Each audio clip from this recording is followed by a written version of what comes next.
ഗുരുവിൻ്റെ കൃപ ആത്മീയ അന്വേഷികൾക്ക് എന്നും തുണയേറി നിൽക്കുന്നതാണ്.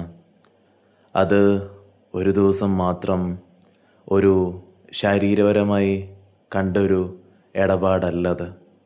അതെപ്പോഴും നിലനിൽക്കുന്നതാണ് സ്നേഹത്തിൻ്റെ ശക്തിയായി. നോക്കൂ, യഥാർത്ഥ സ്നേഹം നിങ്ങൾ അനുഭവിക്കുമ്പം അത് നിർവികാരമാണ്.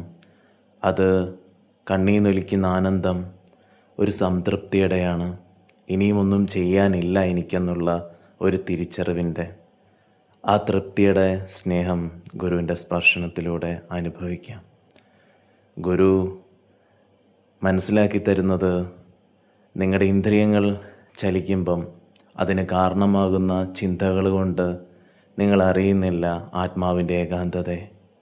ആത്മാവിൻ്റെ ഏകാന്തതയെ മനസ്സിലാക്കുന്ന നിമിഷം മാത്രമേ ഗുരുവിൻ്റെ പ്രാധാന്യവും മോക്ഷത്തിനെക്കുറിച്ചുള്ള ചിന്തയും ഒരു സാധകന് വരുന്നുള്ളൂ. 6 ചക്രങ്ങളും മൂലാധാരയും സ്വാധിഷ്ഠാനയും മണിപൂരകയും അനാഹതയും വിശുദ്ധിയെ നാം എപ്പോഴാണോ മറികടക്കുന്നത്, അപ്പം മാത്രമേ ബ്രഹ്മമെന്ന് പറയുന്ന പദം നമുക്ക് കൈവരിക്കാൻ പറ്റുള്ളൂ. നോക്കൂ, ഈശ്വരനും നിങ്ങളും ഒന്നാന്ന് പറയുന്നതിനെക്കാട്ടിൽ നിങ്ങളൊരു ഇരുമ്പും ഈശ്വരനൊരു കാന്തവുമാണ്. കാന്തിക പ്രഭാവമില്ലെങ്കിൽ നിങ്ങൾക്ക് അടുക്കാൻ കഴിയില്ല മോക്ഷത്തിലേക്ക്.